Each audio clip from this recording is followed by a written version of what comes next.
أعوذ بالله من الشيطان الرجيم بسم الله الرحمن الرحيم الحمد لله الذي كفى والصلاة والسلام على من اصطفى وعلى آله وأصحابه شرفا أما بعد قال الله تعالى في القرآن الكريم إنما بعثت لأتمم مكارم الأخلاق أو كما قال عليه وسلم صدق الله العليم قال الرسول صلى الله عليه وسلم إنما بعثت لأتمم مكارم الأخلاق.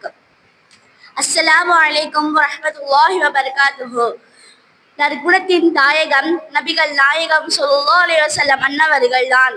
ஹுஸ்னுல் ஹுலுக் என்னும் அழகிய நற்குணத்தின் தாயகமே எம் உயிரிலும் மேலான உயிருக்கு உயிரான கண்மணி நாயகம் முஸ்தபா ஸல்லல்லாஹு அலைஹி வஸல்லம் அவர்கள் தான். முதலில் நற்குணத்தை பற்றி தெரிந்து கொள்வோம். நற்குணம் என்றால் என்ன? நாம் திருமதி ரலியல்லாஹு அன்ஹு அவர்கள் கூறுகின்றார்கள், நற்குணம் என்பது முகமலர்ச்சி, நன்மையை பரவ செய்தல், நோய்வினை செய்வதை விட்டும் தவிர்த்துக் கொள்ளுதல் ஆகியவை ஆகும்.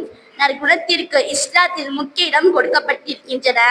அது மட்டுமல்லாமல் அதிக மனிதர்களை சொர்க்கத்தில் நுழையக்கூடியது நற்குணமே ஆகும். இது முஅத்தா எனும் நூலில் குறிப்பிடப்படுகின்றன. உயர்வான அல்லாஹ் தஆலா கூறுகின்றான், இன்னக லஅலா ஹுல்கில் ஆலிம். மேலும் நபியே, நிச்சயமாக நீர் மிக உயர்ந்த மகத்தான் நற்குணம் உடையவராக இருக்கின்றீர்.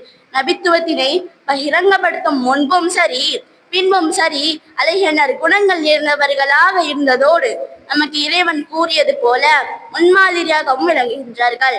அதை பற்றி நபி ஸல்லல்லாஹு அலைஹி வஸல்லம் அவர்கள் கூறுகின்றார்கள், இன்னமா புஇஸ்து லியுதம்மிம மகாரிமல் அஹ்லாக். அழகிய நற்குணங்களை பரிபூர்ணமாகுவதற்காகவே நான் அனுப்பப்பட்டேன். முஅத்தா எனும் நூலில் குறிப்பிடப்படுகின்றன. மற்றொரு நிகழ்வை நான் உங்களிடம் பகிர்ந்து கொள்ள ஆசைப்படுகின்றேன். சஹீஹ் முஸ்லிம் 1357வது ஹதீஸில் ஹஜ்ரத் ஸஅத் ரலியல்லாஹு அன்ஹு அவர்கள் அறிவிக்கின்றார்கள், இறை நம்பிக்கையாளர்களின் அன்னையே, இறைவனின் இறுதி தூதர் ஸல்லல்லாஹு அலைஹி வஸல்லம் அவர்களின் நற்குணத்தை பற்றி கூறுங்கள் என்று கேட்டேன்.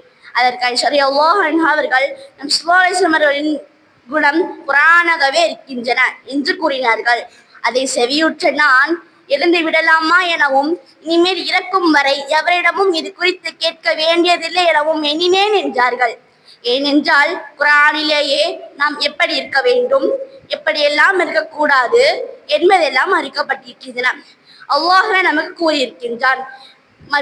இச்சம்பவம் குர்ஆனின் மேன்மையும் சிறப்பையும் விளக்குகின்றன. அதில் நாம் ஆச்சரியம் கொள்வதற்கில்லை.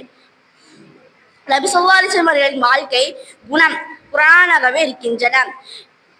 அல்லாஹ்வே தன்னுடைய கலாமில் கூறிவிட்டான். இறுதி நாளின் மீதும் அல்லாஹ்வின் மீதும் ஆதரவு வைத்து அல்லாஹ்வை அதிகம் தியானை பேருக்கு நபி ஸல்லல்லாஹு அலைஹி வஸல்லம் அவர்களின் குணம் உங்களுக்கு முன்மாதிரியாக இருக்கின்றன.